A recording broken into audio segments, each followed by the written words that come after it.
और आप और हमने एक सपना देखा है कि इस आज़ाद भारत में हम सर उठा के जिए, हमारे आने वाला पीढ़ी जो है वो सर उठा के जिए।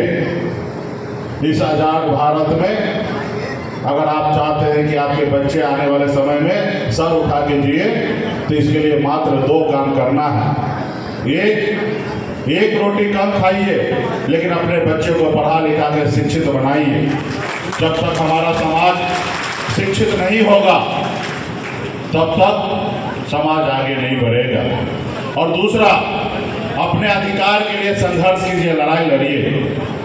ये देश पहले गुलाम था, अंग्रेज का शासन हुआ करता था। उसके बाद आपके पूर्वज, हमारे पूर्वज ने पौने 200 साल तक अंग्रेज से लड़ाई लड़ा, हजारों लाखों के संख्या में लोग शहीद हुए। उसके बाद देश आज़ाद हुआ।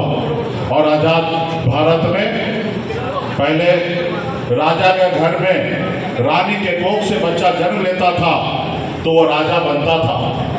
लेकिन आज़ादी के बाद बाबा साहब भीमराव अम्बेडकर ने हमें एक संविधान बना के दिया। और उस संविधान में बताया कि अब रानी के कोख से बच्चा जो जन्म लेगा वो इस देश का राजा नहीं बनेगा। राजा इस देश का वो व्यक्ति बनेगा जिसके पास वोट होगा, चाहे वो गरीब मजदूर किसान का बेटा हो या मछुआरा का बेटा हो। कोई भी इस देश का राजा बन सकता है, सिर्फ उसके पास वोट होना चाहिए।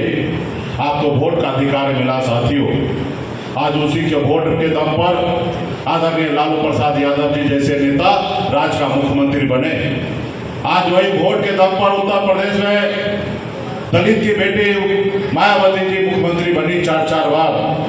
वही वोट के दम पर नीतीश कुमार जी मुख्यमंत्री बने। वही वोट के दम पर मैं भी बिहार में मंत्री बना था साथियों, वही वोट के दम पर। अगर ऐसा व्यवस्था नहीं होता तो ना लालू जी जन्म लेते, ना मुख्यमंत्री बनते, ना बहन मायावती जी बनते, और ना एक गरीब मछुआरा का बेटा बिहार का मुख्यमंत्री बनता। ऐसा नहीं होता। तो इस समय को आप सबको आने वाला समय में कंटिन्यूटी लेके चलना है। आप देख रहे हैं कि चुनाव का समय है। आज हमारे निषाद समाज को बंगाल में आरक्षण मिल रहा है एससी का। आप दिल्ली में जाइए, जहाँ पे संविधान बना वहाँ पे एससी का आरक्षण निषाद को मिलता है। चाहे निषाद में बीद हो, बेदार हो, नुनिया हो, मला हो, चाय हो, तियर हो, बटपर हो, गोरी हो, बेदार, तमाम निषाद के सभी 22 से 22 जाति को आरक्षण मिल रहा है। लेकिन बिहार में नहीं मिल रहा। क्यों नहीं मिल रहा है? क्योंकि उस समय का सरकार ने सही काम नहीं किया। और दूसरा, आप पढ़े लिखे नहीं थे, हमारे पूर्वज पढ़े लिखे नहीं थे, उन्होंने संघर्ष नहीं किया, जिसके कारण हमको आरक्षण नहीं मिला। अगर हमारा समाज पढ़ा लिखा होता, हमारे पूर्वज बाप दादा अगर संघर्ष करते, तो आज हमारे समाज को आरक्षण मिल गया होता। और आरक्षण मिलता तो क्या लाभ होता। आज आप बिहार में सभी जाति धर्म में सभी जगह देखिए, अगर मुसहर का बेटा को ढूंढिएगा तो वो भी बिहार में कलेक्टर होगा। आप पासवान समुदाय से ढूंढिएगा तो आपको कलेक्टर मिलेगा।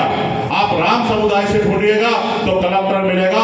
सभी जाति वर्ग में से कलेक्टर मिलेगा। लेकिन निषाद का बेटा कलेक्टर नहीं है। वो क्यों? क्योंकि हमको आरक्षण नहीं मिला, हमको रोकने का लोगों ने काम किया। तो इसलिए साथियों, आपको आरक्षण मिल जाएगा तो आपका बेटा इंजीनियर होगा, डॉक्टर होगा, IPS होगा, IAS होगा, बड़े से बड़े पौधे पे आपके समाज के लोग होंगे। तो इसके लिए आपको हमको संघर्ष करना पड़ेगा। लोग चांद पे घर बनाने के लिए सोचते हैं, लेकिन आज भी गरीब समाज के हम लोगों को रहने के लिए, इस धरती पर रहने के लिए घर नहीं है। आज हमारे घर में बच्चा बीमार पड़ते हैं तो उसके माँ बाप के पास पैसा नहीं होता, इलाज नहीं करा पाते, और नहीं इलाज सही से होता है तो बच्चा अपने माँ के गोद में दम तोड़ देता है और माँ बाप कुछ नहीं करता है, यूं ही देखते रह जाता है। तो ये स्थिति को बदलना पड़ेगा। और स्थिति कैसे बदलेगा? आपके वोट के ताकत से बदलेगा साथियों, आपके वोट के ताकत से बनेगा। आज बिहार में 10% से अधिक निषाद समाज का वोट है। अगर ये वोट एक साथ हो जाए तो बिहार में डिप्टी सीएम क्या, आप बिहार का मुख्यमंत्री बन सकते हैं साथियों, मुख्यमंत्री बन सकते हैं। और सरकार ही सब चीज है। पहले राजा महाराजा हुआ करता था, अभी सरकार है। अगर सरकार चाहेगा तो आपके गांव में हॉस्पिटल बना सकता है, सरकार चाहेगा तो आपके गांव में स्कूल बना सकता है। अगर सरकार नहीं चाहेगा तो नहीं होगा। आज हम लोग जो लड़ाई लड़ रहे हैं, अगर दिल्ली के सरकार चाहेगा तो कल का कल आरक्षण लागू कर बेटा आने वाले समय में IAS IPS होगा। अगर सरकार आपका होगा तो निश्चित तौर पे बनेगा। जो लोग आपको हजारों साल से गुलाम बना के रखा है, वो भला आपको क्यों मालिक बनाएगा? मालिक तो बनाएगा आपका भाई, आपका बेटा ही आपको कंधे पर लेकर आगे पहुंचने का काम करेगा।